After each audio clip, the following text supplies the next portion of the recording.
فرمائے معاصل ما من احد یشہد ان لا الہ الا اللہ وان محمد رسول اللہ صدقا من قلبہ الا حرم اللہ علیہ النار.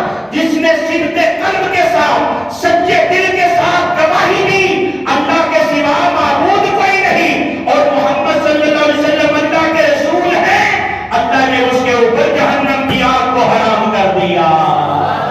اور سنو میرے آقا کا فرمان ذیشان حضرت ابو سعید خدری رضی اللہ تعالیٰ عنہ فرماتے ہیں نبی کریم علیہ السلام نے ارشاد فرمایا, حضرت موسیٰ علیہ السلام نے اللہ کی بارگاہ میں عرض کیا پروردگار مجھے کوئی ایسا وظیفہ بتا دے, کوئی ایسی چیز عطا کر جس سے میں تجھے یاد کیا کروں, میں تیرا ورد کیا کروں, تیرا ذکر کیا کروں.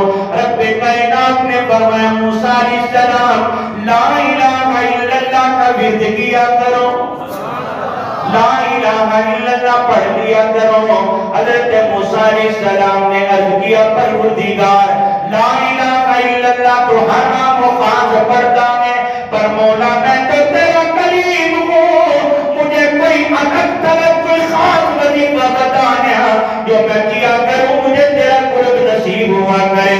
رب کائنات نے فرمایا موسیٰ علیہ السلام سن لو یا موسیٰ لو ان السماوات السبع وعامرهن غیری والارضین السبع وزین فی کفت ولا الہ الا اللہ فی کفت لمالت بہن لا الہ الا اللہ.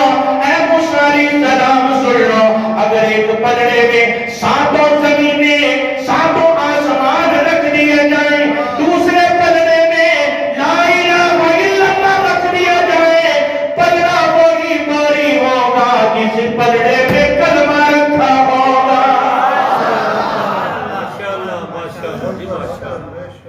فرمایا کہ اگر ایک پلڑے میں ساتوں آسمان اور ساتوں زمینیں رکھ دی جائیں اور دوسرے پلڑے میں لا الہ الا اللہ رکھ دیا جائے تو کون سا پلڑا باری ہوگا جس پلڑے میں لا الہ الا اللہ ہوگا.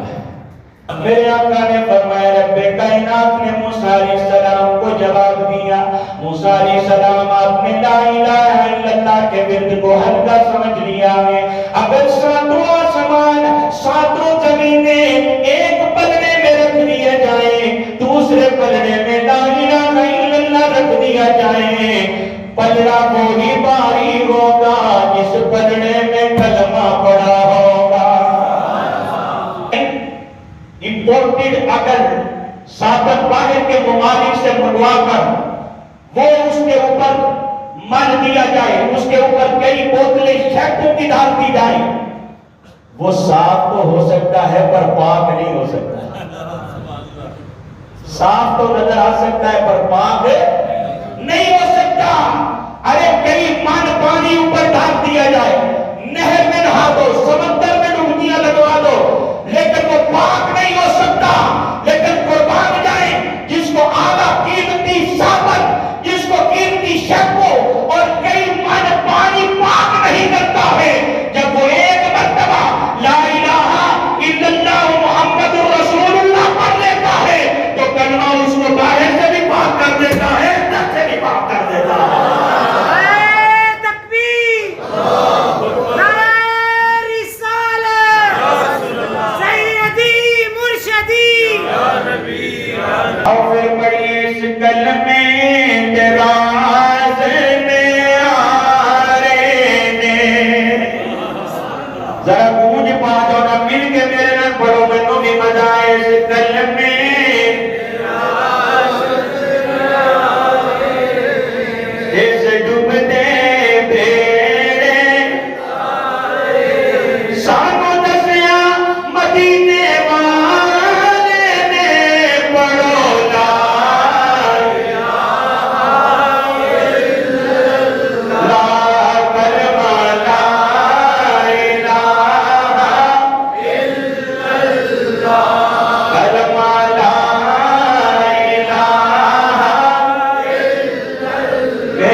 ایک میرے امتی کو لایا جائے گا، اللہ کے حضور پیش کیا جائے گا، رب کائنات حکم فرمائے گا اس کے گناہوں کے دفتر کھولے جائیں۔ حضور فرماتے ہیں اس کے گناہوں کے دفتر کھولے جائیں گے، ایک نہیں، دو نہیں، 10 نہیں، 20 نہیں، 99 گناہوں کے دفتر ہوں گے۔ بولو کتنے؟ 99 گناہوں کے دفتر ہوں گے، اور ایک دفتر کی لمبائی حد نگاہ تک ہوگی۔ اللہ کریم اس کے دفتر، اعمال نامے کے دفتر کھلوائے گا۔ اللہ فرمائے گا بتا یہ تیرے گناہ ہیں، عرض کرے گا پروردگار ہاں میرے گناہ ہیں، میری کوتاہیاں، میری غلطیاں ہیں۔ اللہ فرمائے گا اعمال نامہ لکھنے والے میرے ملائکہ نے کوئی تیرے ساتھ ظلم تو نہیں کیا کہ کوئی گناہ تو نے نہ کیا ہو انہوں نے درج کر دیا ہو، کوئی تو نے گناہ چھوٹا کیا ہو تو انہوں نے بڑا کر کے لکھ دیا ہو، دیکھ لے اور دیکھ کر بتا۔ وہ کہے گا نہیں پروردگار جو گناہ میں نے کیا وہی لکھا ہوا ہے، جتنا میں نے کیا وہی لکھا ہوا، اتنا ہی لکھا ہوا ہے۔ اللہ فرمائے گا ان گناہوں کے بارے میں تیرے پاس کوئی عذر ہے، کوئی عذر پیش کرنا چاہتا ہے؟ وہ عرض کرے گا نہیں نہیں مولا میں کوئی عذر پیش نہیں کرنا چاہتا، میں نے یہ غلطیاں کی، میں نے یہ کوتاہیاں کی، میں نے یہ گناہ کیے، میں مانتا ہوں جتنے جتنے کیے جون سا کیا وہی لکھے ہوئے ہیں۔ میرا رب فرمائے گا پر آج تیرے اوپر ظلم نہیں کیا جائے گا۔ رب کائنات اپنی جناب سے ایک چھوٹا سا کاغذ کا پردہ نکال کر اس کو عطا فرمائے گا اور فرمائے گا جاؤ جا کر اب دوبارہ سے اپنے عمل تلوا لو۔ وہ عرض کرے گا مولا ایک طرف گناہوں کے 99 دفتر، ایک طرف یہ کاغذ کا چھوٹا سا پردہ، میرے آقا فرماتے ہیں اس کے اوپر لکھا ہوگا اشہد ان لا الہ الا اللہ واشہد ان محمدا عبدہ ورسولہ۔ میں گواہی دیتا ہوں اللہ کے سوا معبود کوئی نہیں، محمد صلی اللہ علیہ وسلم اللہ کے بندے اور اس کے رسول میں۔ اللہ فرمائے گا یہ کاغذ کا پردہ لے جا اور جا کر اپنے دوبارہ سے اعمال کھلوا۔ عرض کرے گا مولا میرے گناہوں کے 99 دفتر، ایک دفتر حد نگاہ تک لمبا، یہ چھوٹا کاغذ کا پردہ کیا کام کرے گا؟ اللہ فرمائے گا جا کر وضب تو کروا۔ جب اس کے ایک پلڑے میں گناہوں کے 99 دفتر رکھ دیے جائیں گے، دوسرے پلڑے میں یہ کلمے والا کاغذ کا پردہ رکھ دیا جائے گا۔ میرے آقا فرماتے ہیں گناہوں کے 99 دفتروں والا پلڑا ہلکا نکلے گا اور کلمے والا پلڑا بھاری ہو جائے گا۔ حضور فرماتے ہیں فلا یثقل مع اسم اللہ شیء، فرمایا جتنی مرضی کوئی چیز بھاری ہو جائے پر اللہ کے نام سے زیادہ وزنی کوئی چیز ہو ہی نہیں سکتی۔ اللہ کے نام سے زیادہ کوئی وزنی چیز ہے ہو ہی نہیں سکتی۔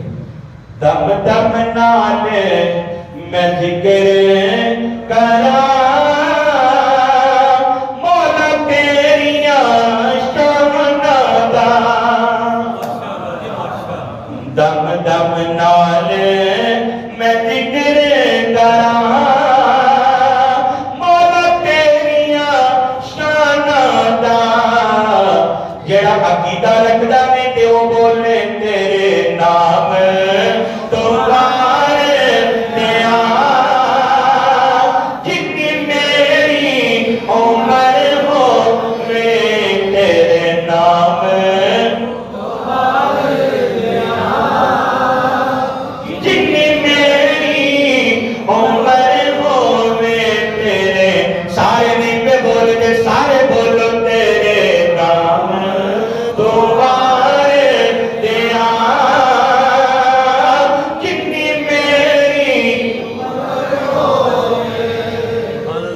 یہ کوئی چھوٹی سی دولت ہے جو اللہ نے ہمیں عطا کی ہے۔ مسلمان کبھی اپنے آپ کو ماڑا اور غریب نہ سمجھے، اللہ نے سب سے قیمتی دولت اس کے حصے میں لکھی ہوئی ہے۔ اللہ اکبر۔ میرے آقا صلی اللہ علیہ وسلم اس بات کے بڑے حریص تھے کہ لوگ ایک اللہ کی عبادت کرے اور مجھے اپنا اللہ کا رسول سمجھے۔ ایک قبیلے کا سردار تھا جس کا نام داہیہ کلبی تھا۔ آپ نے یہ نام سنا ہوگا پہلے۔ داہیہ کلبی، اس کی صورت میں اکثر جب انسان کے روپ میں حضرت جبریل وحی لے کے آتے تھے نا تو حضرت داہیہ کلبی کی صورت میں آتے تھے۔ اب پہلے یہ داہیہ کلبی کیا تھا اور پھر کیا ہو گیا؟ اب داہیہ کلبی کون تھا؟ قبیلے کا سردار تھا۔ حضور کا دل کرتا ہے کہ داہیہ کلبی کلمہ پڑھ کے مسلمان ہو جائے۔ حضور کو پتا تھا کہ داہیہ کلبی مسلمان ہو جائے تو 700 افراد اس کے زیر اثر ہے، اس کے انڈر ہے۔ اگر داہیہ کلبی جو سردار ہے وہ مسلمان ہو گیا تو اس کے قبیلے کے 700 لوگ بھی مسلمان ہو جائیں گے۔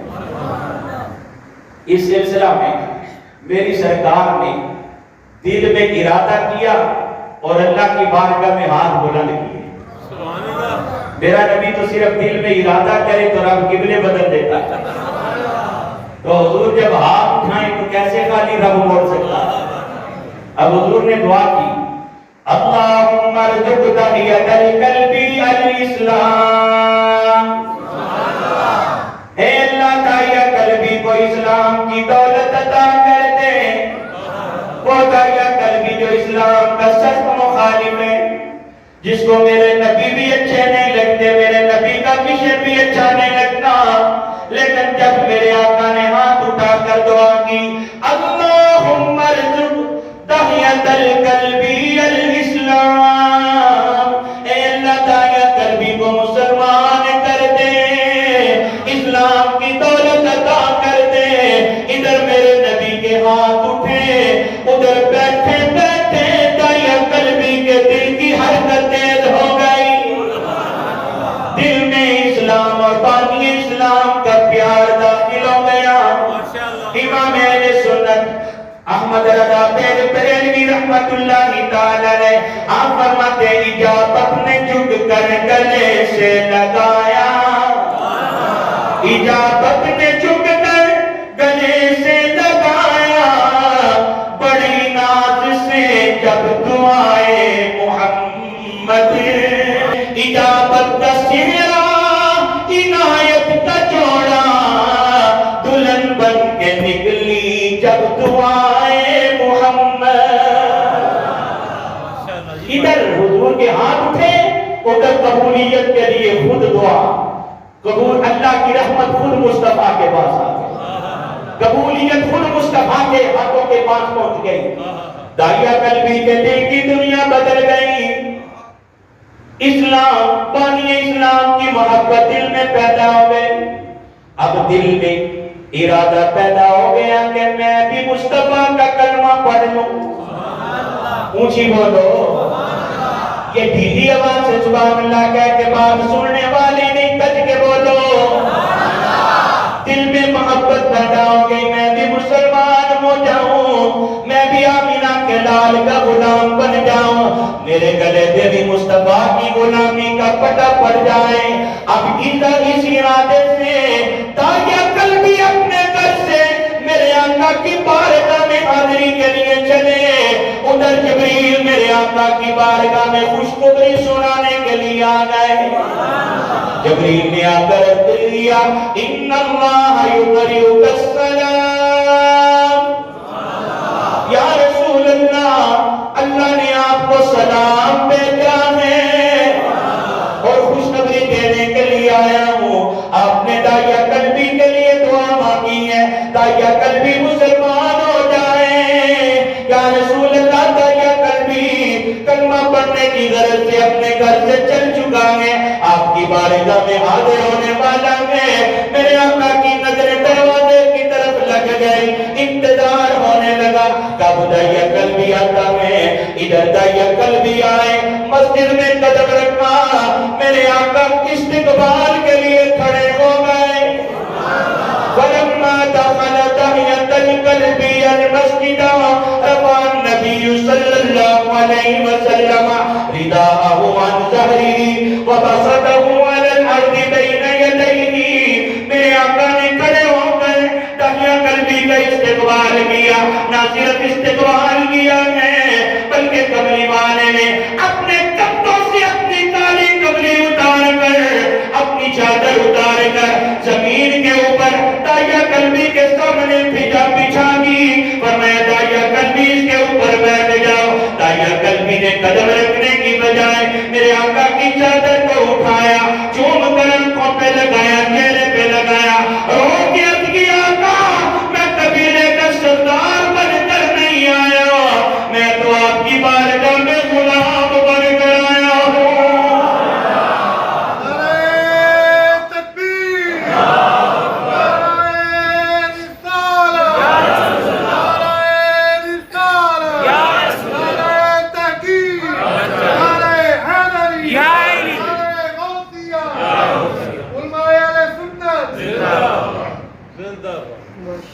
یا رسول اللہ میں قبیلے کا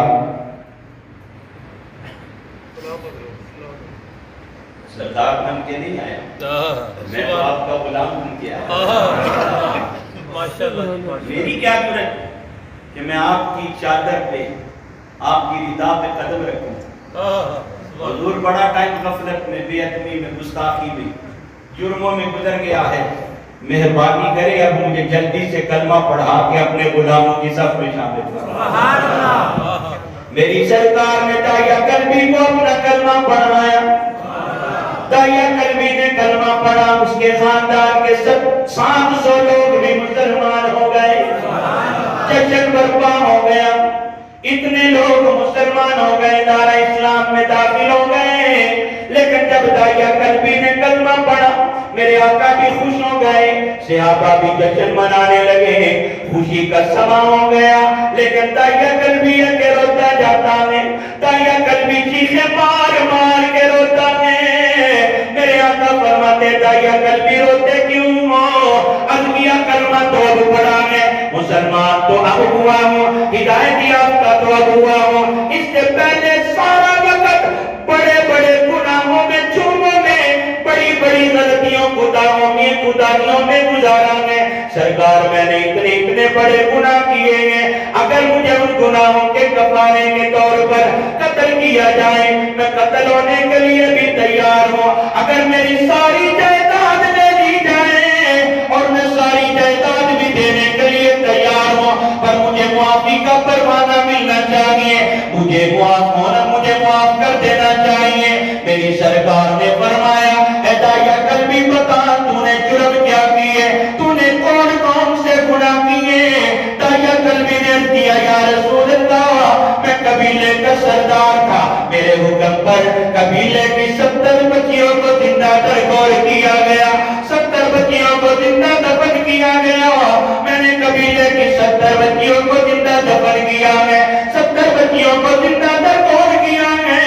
رحمت للعالمین نبی کا کلیجہ پھٹ گیا، میرے آقا کی آنکھیں اشکبار ہو گئی، صحابہ نے بھی تانے مار مار کر رونا شروع کر دیا۔ میری سرکار نے فرمایا داعیہ کلبی تو نے بڑے بڑے جرم کیے ہیں، بڑے بڑے ستم کیے، 70 بچیوں کو تو نے زندہ دفن کر دیا، میری آنکھوں سے اوجھل ہو جا۔ میری سرکار نے چہرہ موڑ لیا، حضرت رب کائنات نے فرمایا جبریل عرض کیا یا رب جلیل کیا حکم ہے؟ فرمایا جلدی سے میرے حبیب کی بارگاہ میں حاضر ہو جاؤ۔ داعیہ کلبی کے پچھلے گناہوں، پچھلے جرموں کی وجہ سے، پچھلے ظلموں اور ستموں کی وجہ سے آج میرے حبیب نے داعیہ کلبی سے مخ موڑا ہے، میرا بھی جا کر پیغام سنا دو، قل داعیہ کلبی وعزتی وجلالی انک لما قلت لا الہ الا اللہ غفرت لک کفر 60 سنہ۔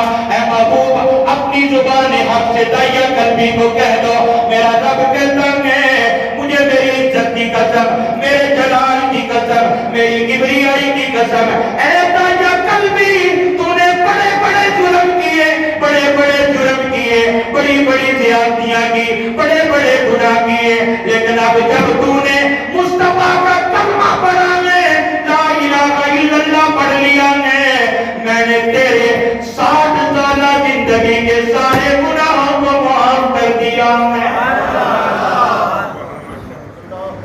اللہ وعزتی وجلالی وکبریائی، مجھے میری عزت کی قسم، میرے جلال کی قسم، میری کبریائی کی قسم، جب تو نے لا الہ الا اللہ کہہ دیا ہے تو میں نے تیرے 60 سالہ زندگی کے گناہوں کو معاف کر دیا ہے۔ اس کلمے دا پوچھ لو حسین کو لو، سانو دیوی کلمہ مل گیا میں، لیکن اس حسین کو لو پوچھو جن 72 تن کلمے واسطے قربان کی تھے، اس کلمے دا پوچھ لو حسین کو لو، یا حسین کی زینب بہن کو لو، یا سغرا دے روتے نین کو لو، پڑھو لا الہ الا اللہ۔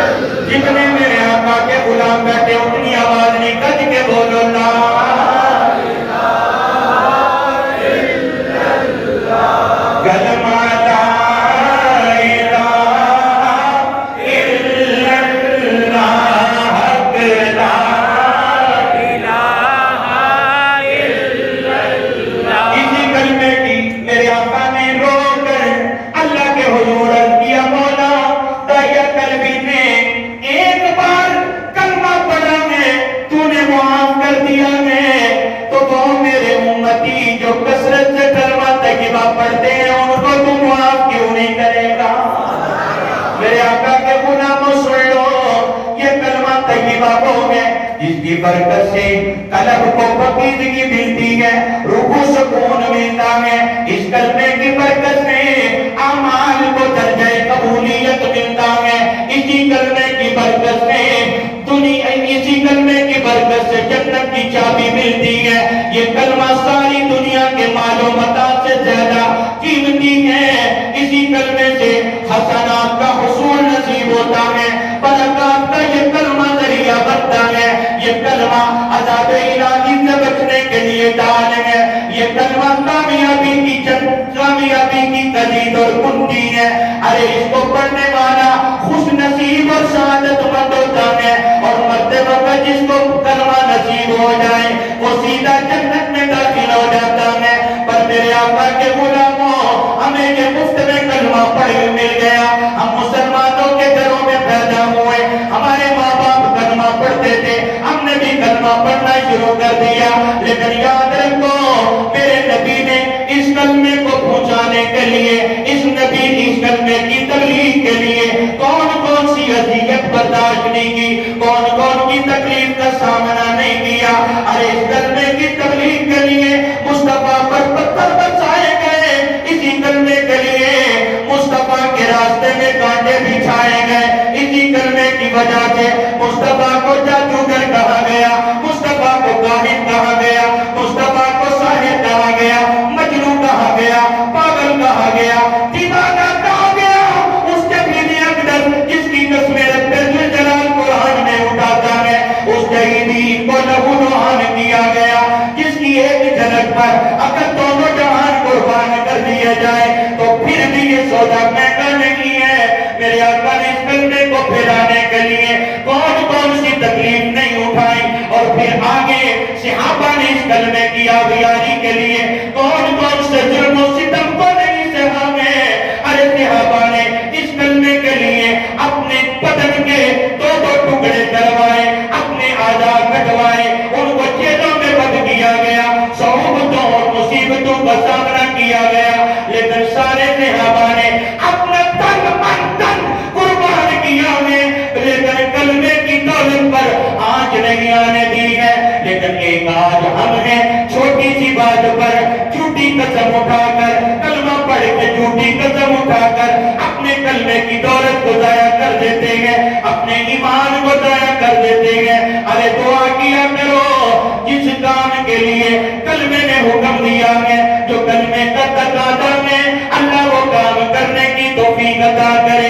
جن کاموں سے کلمہ رکنے کا حکم دیتا ہے ان سے ہم رکا کریں، باز رہا کریں، اور رب کی بارگاہ میں دعا کیا کرو، رب کائنات نے جس نعمت سے ہمیں نواز کر مسلمان کیا ہے، مومن بنایا ہے، جب آخری وقت آئے ادھر سے روح پر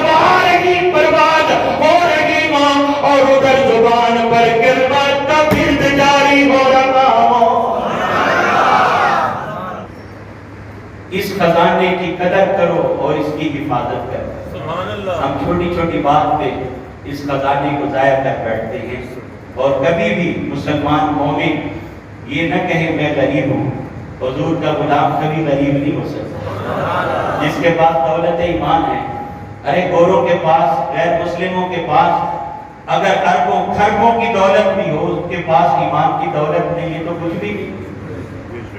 جب وہ مر جائیں گے پھر عذاب ہی عذاب ہے. اور ہم اس دنیا میں جیسا بھی وقت گزار کے چلے جائیں گے، آگے جائیں گے تو انعام انعام، کیونکہ ہمارے پاس دولت ایمان ہے. سب سے بڑھ کر یہی فضل خدا ہے. اگلے مصرے پہ جان بھی قربان ہے. ارے سب سے بڑھ کر یہی فضل خدا ہے، ہمارا پیغمبر حبیب خدا.